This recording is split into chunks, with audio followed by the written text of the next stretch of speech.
Kembali lagi bersama channel kita semua. Jika Anda suka, jangan lupa komen, like dan subscribe, serta bila Anda berkenan. Selamat membaca dan mendengarkan. Perintah Kaisar Naga, Bab 38733875. Baiklah, saya akan membawa Tuan Chen ke sana sekarang. Penatua Sun mengangguk. Pesawat ini. Dev tahu bahwa waktu lepas landas akan segera tiba. Itu bisa menunggu sebentar, akulah yang memiliki keputusan akhir. Setelah Penatua Sun selesai berbicara, dia kemudian berkata kepada anggota staf Paviliun Wantong, pesawatnya jangan lepas landas, tunggu aku kembali. Baiklah, Tetua Sun. Anggota staf itu mengangguk. Ketika Dev melihat ini, dia juga senang karena teman ini memiliki cara yang lebih mudah untuk bepergian. Jika dia tidak menyelamatkan Putri Penatuasia dan tidak memiliki token Penatuasia, Penatua Sun tidak akan memperlakukannya seperti ini. Dev mengikuti Penatua Sun ke cabang Paviliun Wantong di kota Nanjing. Dev melihatnya dan menemukan bahwa Paviliun Wantong dikelilingi dalam formasi dan perlindungannya sangat ketat. Dan ada dua penjaga berdiri di depan pintu. Namun ketika Dev melihat ke arah kedua penjaga tersebut, dia sedikit terkejut, karena dia tidak bisa merasakan sedikit pun kehidupan dari kedua penjaga tersebut, seolah-olah mereka sudah mati.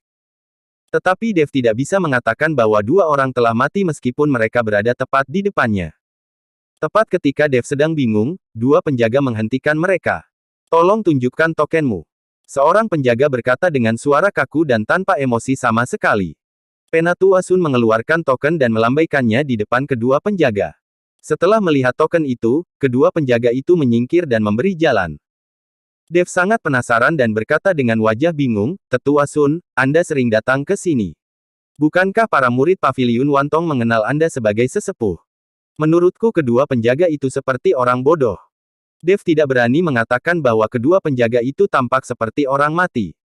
Bagaimanapun, mereka adalah murid Paviliun Wantong, yang agak kasar.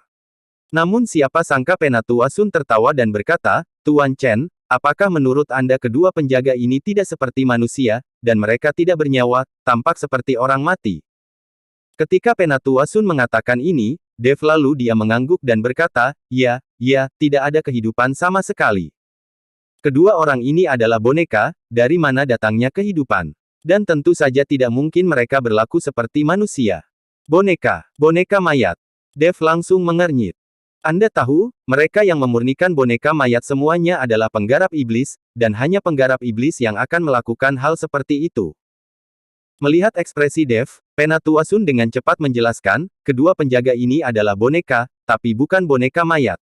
Saya ingin tahu apakah Tuan Chen tahu tentang boneka yang terbuat dari berbagai bahan. Zachaeus Ouyang membawa banyak boneka yang mereka buat sendiri. Saya tahu bahwa mereka yang bisa membuat boneka adalah pengrajin yang terampil, tapi saya tidak menyangka ada orang seperti itu di Paviliun Wantong. Dev berkata dengan iri. Paviliun Wantong kami tidak memiliki pengrajin yang begitu terampil. Kedua penjaga boneka ini kami beli dari keluarga Ouyang. Karena keluarga Ouyang sering membeli bahan-bahan untuk menghaluskan boneka dari Paviliun Wantong kami mengenalnya dan mereka menjual kepada kami dua boneka. Tuan Chen juga tahu bahwa manusia memiliki emosi dan keinginan. Karena penjaga sering menunjukkan emosi dan perasaan, kami, Paviliun Wantong, memutuskan untuk membeli penjaga boneka, dan mereka akan bertindak sesuai aturan.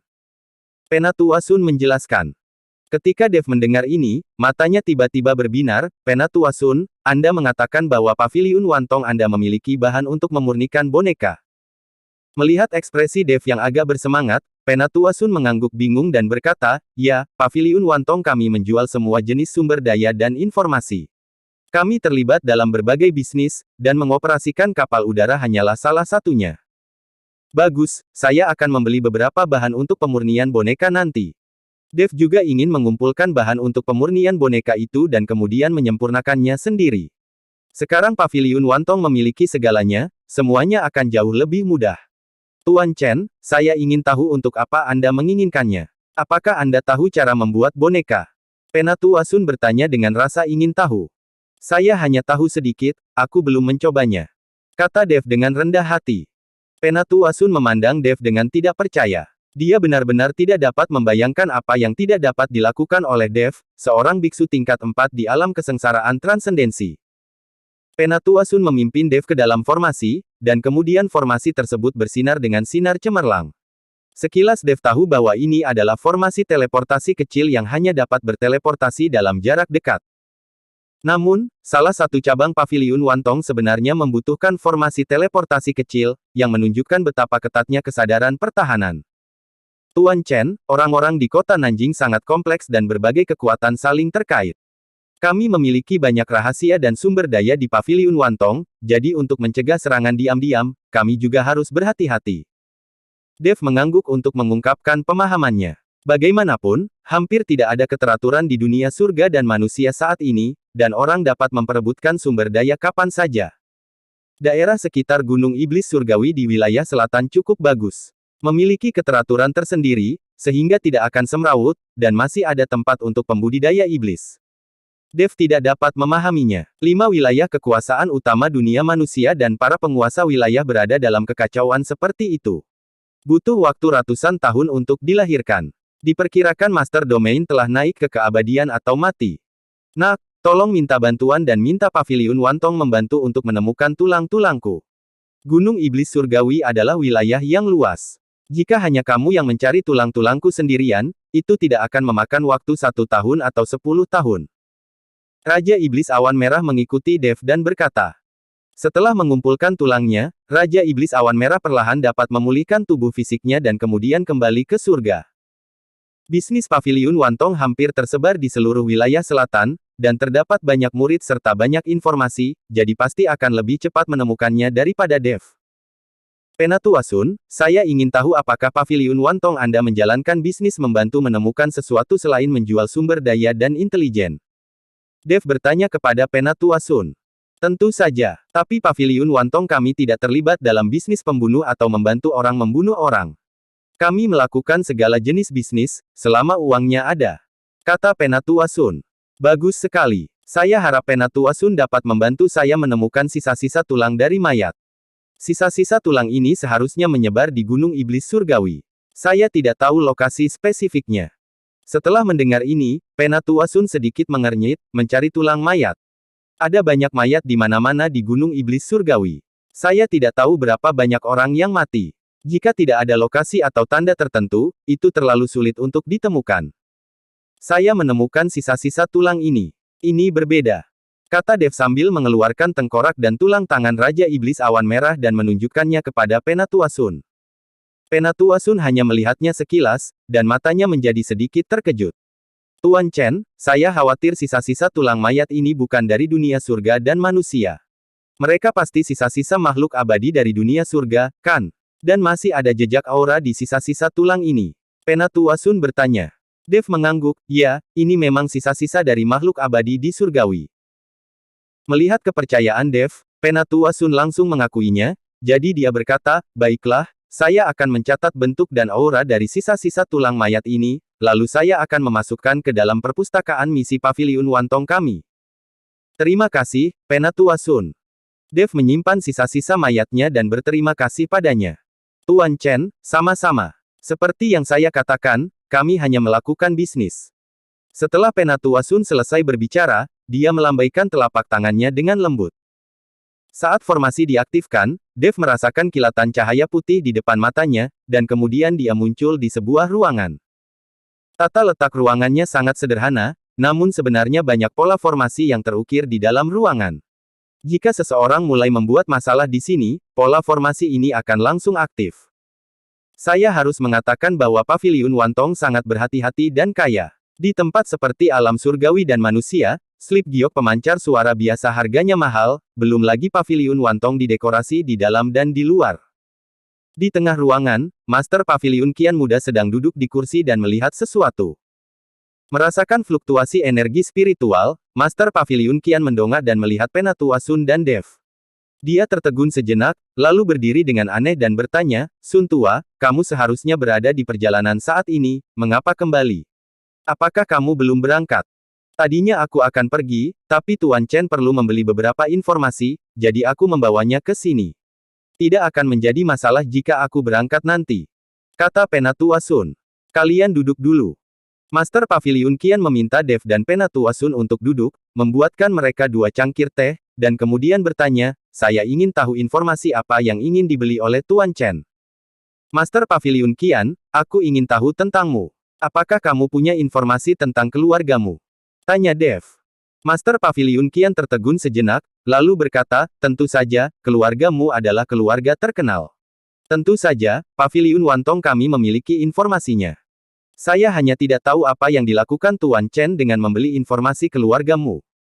Dev memandang Master Paviliun Qian dan sedikit mengernyit, tetapi tidak berkata apa-apa. Master Paviliun Qian tersenyum canggung dan berkata, maaf, saya berkata terlalu banyak. Saya seharusnya tidak boleh bertanya. Bisnis adalah bisnis, tidak perlu bertanya kepada pelanggan untuk apa mereka membeli. Ini adalah etika profesional. Tuan Chen, mohon tunggu sebentar. Setelah mengatakan ini, Master Paviliun Qian berbalik dan berjalan ke dinding. Kemudian dia menekan telapak tangannya dengan ringan, pola formasi perlahan menyala, dan Master Paviliun Qian menghilang. Sekitar 10 menit kemudian, Master Paviliun Qian kembali, dan dia memiliki slip giok tambahan di tangannya, yang berisi berbagai informasi tentang keluargamu.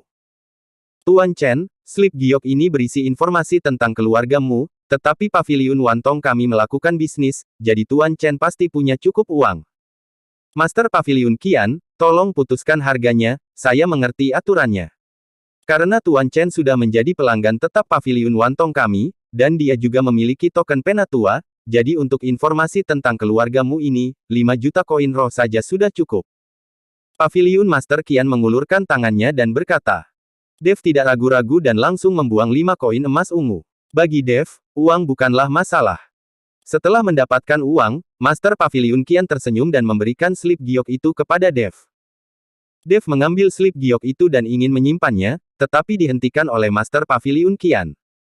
Tuan Chen, Anda tidak dapat membawa benda ini. Anda hanya dapat menyimpan informasi dalam slip giok di sini dalam pikiran Anda. Kami hanya memiliki slip giok ini. Jika orang lain membeli informasi keluargamu, bukankah kami akan kehilangannya? Kata Master Paviliun Qian kepada Dev. Dev tertegun sejenak, dan kemudian dia mengagumi Paviliun Wantong ini. Ini hanya dilakukan sekali dan untuk selamanya. Setelah mengumpulkan informasi sekali, Anda dapat menjualnya berulang kali. Ini sungguh tidak bermoral.